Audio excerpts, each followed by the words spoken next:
मिति शुक्रबार 12 गते असार 2083 मौसम ट्र्याकिङ वेबसाइटको समय तालिका, वेबसाइट टाइमस्ट्याम्प्स अनुसारको विस्तृत विवरण।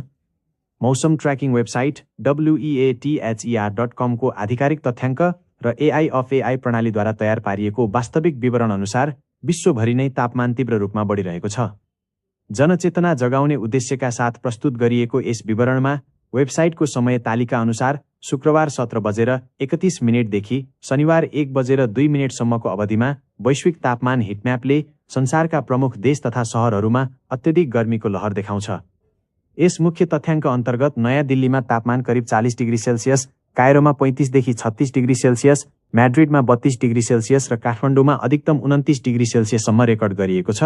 नक्सामा देखिएको यो गाढा रातो र बैजनी रङको फैलावटले पश्चिमी युरोपको स्पेन, उत्तरी तथा मध्य अफ्रिका र नेपाल, भारत एवं बङ्गलादेश लगायतका दक्षिण एसियाली मुलुकहरूमा बढेको प्रचण्ड गर्मीलाई मुख्य रूपमा प्रमाणित गर्दछ।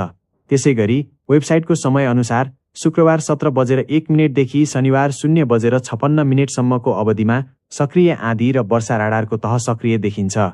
यस प्रणाली अन्तर्गत स्क्यान्डिनेभिया, युनाइटेड किङडम, बङ्गलादेश र जापानका विभिन्न क्षेत्रहरूमा तीव्र वर्षा र वायुमण्डलीय हलचल विकास भइरहेको अवस्थालाई AI मोडेलले विशेष रातो गोलो घेरा लगाएर पहिचान गरेको छ। वायुमण्डलीय बादलको गतिशीलतालाई निहाल्दा वेबसाइटको समय अनुसार शुक्रबार 16:01 देखि शुक्रबार 19 सम्मको अवधिमा ठूलो मात्रामा बादल र आर्द्रताको बहाव रेकर्ड गरिएको छ। नक्सामा अङ्कित गरिएका रातो बाणहरूले यो वायुमण्डलीय प्रणाली चीनको भूमि हुँदै बङ्गालको खाडीतर्फ अघि बढेको र त्यहाँबाट भारत, श्रीलङ्का र अरब सागरको क्षेत्रसम्म चक्राकार रूपमा फैलिएको मार्गलाई प्रष्ट पार्छन्।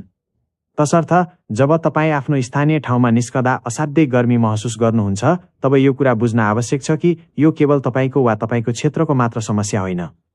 यो बढ्दो तापमान र जलवायु परिवर्तनको असर सिङ्गो पृथ्वीले सामना गरिरहेको एउटा साझा वैश्विक सङ्कट हो।